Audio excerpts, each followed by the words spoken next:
नमस्कार मंडळी. लाडकी बहीण योजनेमध्ये ज्या भगिनींना पैसे मिळाले त्यांचं आम्ही सर्वप्रथम अभिनंदन करतो.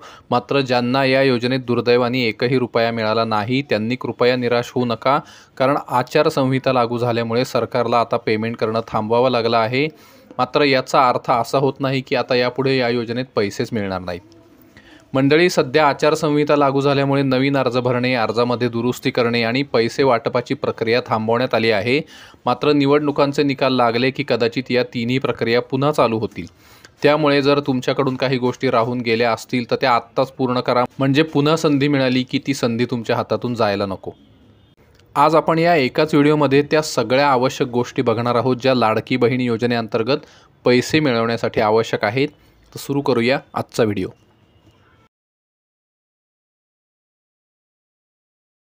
नंबर 1, आधार सीडिंग करणे.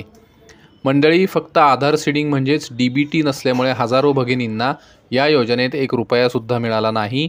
अनेकांचा असा दावा होता की त्यांनी आधार सीडिंग केलं आहे, मात्र आयत्या वेळी त्यांच्या लक्षात आलं की तो त्यांचा गैरसमज होता.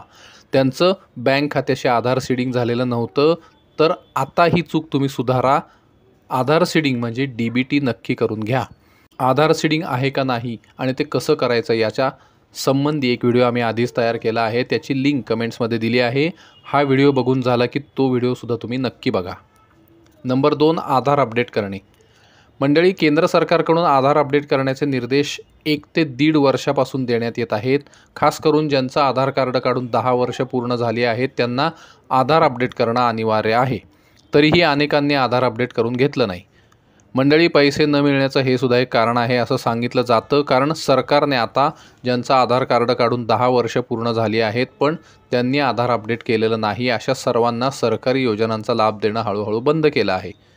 आणि त्याचं कारणही तसंच आहे, कारण अनेक जण मृत व्यक्तींचं आधार कार्ड वापरून त्यावर सरकारी अनुदानाचा लाभ घेत आहेत. अगदी त्या मृत व्यक्तीच्या कुटुंबातील व्यक्तीसुद्धा हे काम करत आहेत आणि हे सरकारच्या लक्षात आल्यामुळे त्यांनी आधार अपडेट करायला सांगितलं आहे. मंडळी, अनेकांच्या आधार कार्डावरची माहिती आणि बँक खात्यातील माहितीमध्ये सुद्धा फरक आढळल्यामुळे त्यांना या योजनेअंतर्गत पैसे मिळाले नाहीत अशी ही बातमी आमच्याकडे आली आहे. उदाहरणार्थ, त्यांची आधारवरील जन्मतारीख चुकली होती, कधी नाव चुकलं होतं. अशा चुका असल्यामुळे सुद्धा त्यांना या योजनेत पैसे मिळाले नाहीत. तुमचं आधार कार्ड अपडेट करण्यासाठी तुम्हाला तुमचं ओळखपत्र आणि पत्त्याचा पुरावा घेऊन आधार केंद्रावर जाणं आवश्यक आहे. ओळखपत्र म्हणून तुम्ही passport, driving licence, pan card, मतदार ओळखपत्र यासारखे सरकारी कागदपत्र घेऊन जाऊ शकता. पत्त्याचा पुरावा म्हणून तुम्ही बँक स्टेटमेंट, बँकेचं पासबुक, वीज बिल, पाणीपट्टीचं बिल किंवा मालमत्ता कराची पावती यासारखे कागदपत्र देऊ शकता. मात्र या सर्व कागदपत्रांवर तुम्ही सध्या जिथं राहता त्या ठिकाणचा पत्ता असणं आवश्यक आहे. बँक स्टेटमेंट किंवा पासबुक दिल्यास त्या आधी अपडेट करून घ्या, म्हणजे मागील किमान 1 वर्षांचे व्यवहार त्यावर दिसले पाहिजेत. मात्र तुमचं खातं सुरू करून 1 वर्षापेक्षा कमी कालावधी झाला असेल तर पासबुकावर आहेत तेवढ्या एंट्रीजचं रेकॉर्ड अपडेट करून घेऊन जा. तसंच पासबुक दिल्यास त्यावर तुमचा फोटो आणि तुम्ही सध्या जिथं राहता त्या ठिकाणचा पत्ता असणं आवश्यक आहे. बँक स्टेटमेंटवर सुद्धा तुमचा चालू पत्ता असणं आवश्यक आहे. तेव्हा तुम्हीसुद्धा आवश्यक असल्यास तुमचं आणि तुमच्या कुटुंबातील सदस्यांचं आधार कार्ड नक्की अपडेट करून घ्या. नंबर 3, स्वतःच्या नावे खातं उघडणे.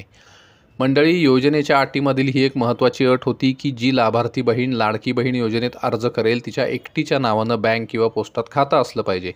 मात्र अनेकांनी अटी नीट वाचल्या नाहीत किंवा समजूनही घेतल्या नाहीत आणि आपल्या पतीच्या बरोबर असलेलं संयुक्त खातं या योजनेतील पैसे घेण्यासाठी वापरलं. परिणामी त्यांच्या खात्यावर पैसे आले नाहीत. काही भगिनींच्या संयुक्त खात्यावर पैसे आले पण त्या संयुक्त खात्यावर त्या भगिनींचं नाव प्रथम खातेदार म्हणून दिलेलं होतं, म्हणून संयुक्त खातं असून सुद्धा त्यावर पैसे मिळाले. मात्र आता तुम्हाला संधी आहे. कृपया माझी लाडकी बहीण योजनेतील अर्ज केलेल्या भगिनींनी त्यांच्या स्वतःच्या नावे एकतरी खातं सुरू करा आणि ते शक्यतो पोस्टात सुरू करा, कारण पोस्टाचे चार्जेससुद्धा खूप कमी आहेत आणि सेवासुद्धा चांगली आहे. नंबर 4, बंद खातं चालू करणे. मंडळी, काही भगिनींना त्यांच्या नावे खातं असूनही पैसे मिळाले नाहीत, कारण त्यांचं खातं बंद पडलेलं होतं. कारण पूर्वी कधीतरी त्यांच्या नावे जनधन किंवा अशाच इतर योजनांच्या अंतर्गत खातं सुरू असेल, मात्र त्याचा नियमित वापर न केल्यामुळे ते बंद पडलं आणि त्यावर पैसे आले नाहीत. तेव्हा बहिणींनो, जर तुमचं असं कुठलं खातं असेल जे बंद पडलं असेल आणि ते चालू करायला फार खर्च होणार नसेल आणि बँकही चांगली असेल, तर कृपया ते खातं चालू करून घ्या आणि त्यावर किमान महिन्यातून एक व्यवहार तरी करत जा, म्हणजे ते चालू राहील. नंबर 5, आधारशी जोडलेला आणि बँक खात्यासाठी एकच मोबाईल क्रमांक ठेवा. मंडळी, अनेकांचा आधारशी जोडलेला मोबाईल क्रमांक आणि बँकेमध्ये दिलेला मोबाईल क्रमांक वेगवेगळे असतात. या कारणामुळे पैसे न मिळणाऱ्या लाभार्थींची संख्यासुद्धा बरीच होती.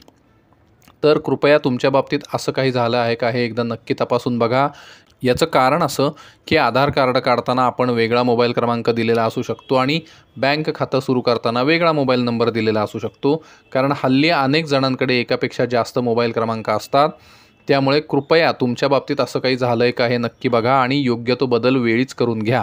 तसंच आधारशी जोडलेला मोबाईल नंबर किंवा बँकेत दिलेला मोबाईल नंबर चालू आहे का याचीसुद्धा एकदा खात्री करून घ्या. कारण काही लोकांच्या बाबतीत असंही झालं आहे की त्यांनी आधारला जोडलेला मोबाईल किंवा बँकेत दिलेला मोबाईल नंबर बंद पडलेला होता. तेव्हा आधार आणि बँकेत दिलेला मोबाईल क्रमांक एकच ठेवा आणि तो मोबाईल क्रमांक चालू असला पाहिजे आणि त्यावर मेसेज येण्याची सुविधासुद्धा असली पाहिजे. नंबर 6, योजनेचे नियम नीट समजून घेणे. मंडळी, लाडकी बहीण योजनेसाठी अर्ज करताना अनेक भगिनींचे अर्ज परस्पर भरले गेले. त्यामुळे भगिनींना योजनेच्या नियमांची धड नीट माहितीसुद्धा नव्हती. त्यामुळे या आधी सांगितलेल्या एक किंवा अनेक कारणांमुळे त्यांना पैसे मिळू शकले नाहीत. तेव्हा लाडकी बहीण योजनेसाठी अर्ज करणाऱ्या सर्व भगिनींना आमची विनंती आहे की योजनेचे नियम नीट समजून घ्या. त्यासाठी योजनेच्या सरकारी वेबसाईटवर जा, म्हणजे तुम्हाला अचूक नियम समजतील. कॉमेंट्समध्ये आम्ही लाडकी बहीण योजनेच्या सरकारी वेबसाईटची लिंक दिली आहे. ती वापरून संबंधित पेज ओपन करून योजनेचे नियम नीट बघा आणि समजून घ्या.